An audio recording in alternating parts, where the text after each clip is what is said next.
these turns to shite, you flip over to the NFL game, or if it's the NFL game, you flip over to the college football game. So that's going to be awesome. College football game, I believe, will be on the Ocho and on the Super Duper W. Yep. I think is where you will find those two games. Obviously, we cannot wait for that. Friday night, Alabama, Oklahoma kicks off the college football playoff. Then at noon on ABC, Miami takes on Texas A&M. Then once again, 5 o'clock, you have an NFL option with the Philadelphia Eagles playing, or you can watch at 3:30 on True TV. Tulane will take on Ole Miss, and then at 7:30 on TNT and True TV, JMU will take on Oregon. That's a good one. Oregon needs to watch it. They do. Especially, we don't know what Oregon's like on True TV. No, that's a good point. We've seen Lizard Lick Towing on True TV.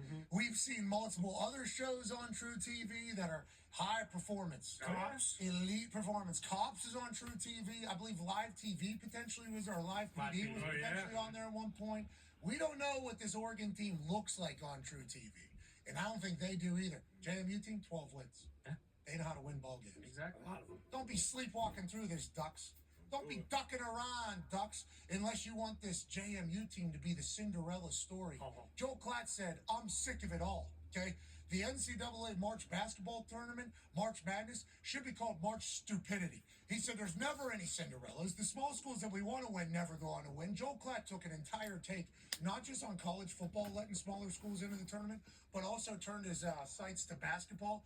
I think that was a miscalculation because how much we all enjoy March Madness and how many smaller schools do go on a run. But what Joel Klatt was saying was echoing the sentiments of a lot of people about how in football, it's not the same as in basketball. You know, there is like size differences and weight differences in every single physical combat sport that there is.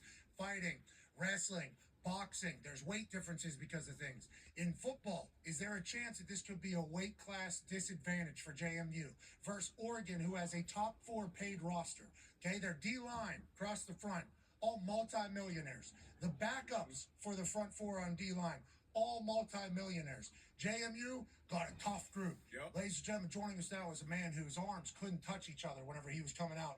His hands could not touch each other whenever he was coming out of college. Penn State is a Remington Award winner. His belly got in the way. This man's arms were too short to be in the NFL. What did he go on to do? Well, he played 12 years in the NFL, won a Super Bowl, was a player coach as well, like he's Jackie Moon. Ladies and gentlemen, AQ Shipley. Thank you. Thank you. When we talk about these games on True TV on Saturday, when we talk about Tulane and we talk about JMU and we talk about Ole Miss and Oregon, and Ole Miss, obviously, we have no idea what they're going to look like either. We have no clue what Ole Miss is going to look like. Tulane has a couple games against big schools, including Ole Miss and UTSA. They've lost by 20 plus each time. JMU, we have no idea because they haven't really played anybody that would be considered a playoff-worthy squad, okay? So we don't know what's going to happen. Maybe JMU shows up.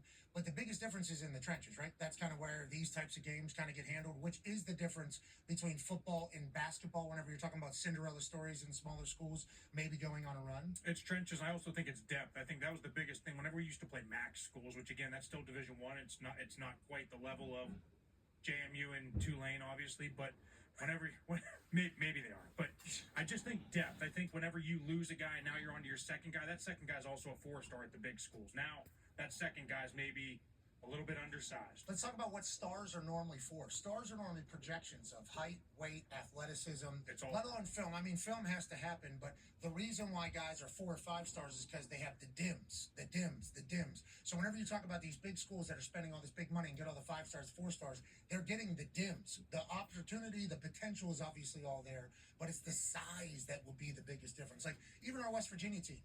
I would say our West Virginia team, whenever I was lucky enough to be there and ride the coattails of a lot of great players, getting off the bus, our size was clear about, hey, who is a team that is, SEC school or something like that. Now, granted, we were able to beat them with speed and with tenacity and with fight and everything like that. And maybe there's a chance that JMU has the same type of build, or Tulane has the same type of build now than they did in the regular season whenever they had to face these types of teams.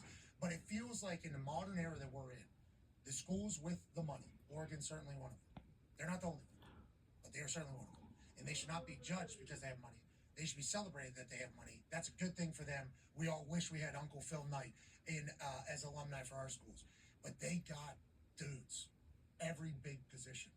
They could potentially just bully this JMU team right off the field, right? Is that not something that very much worries everybody as we look ahead to these types of games? They could, but this is where I'm going to go on my little high horse right now and say that this is where Iowa why I think what Kirk Ferentz does at Iowa is one of the best coaching jobs every single year, because he takes the guys that might be 6'1", 6'2", 6'3", that maybe an Oregon or an Ole Miss or an SEC or another Big Ten school might not look at because they're not 6'5" and 300 pounds. But guess what?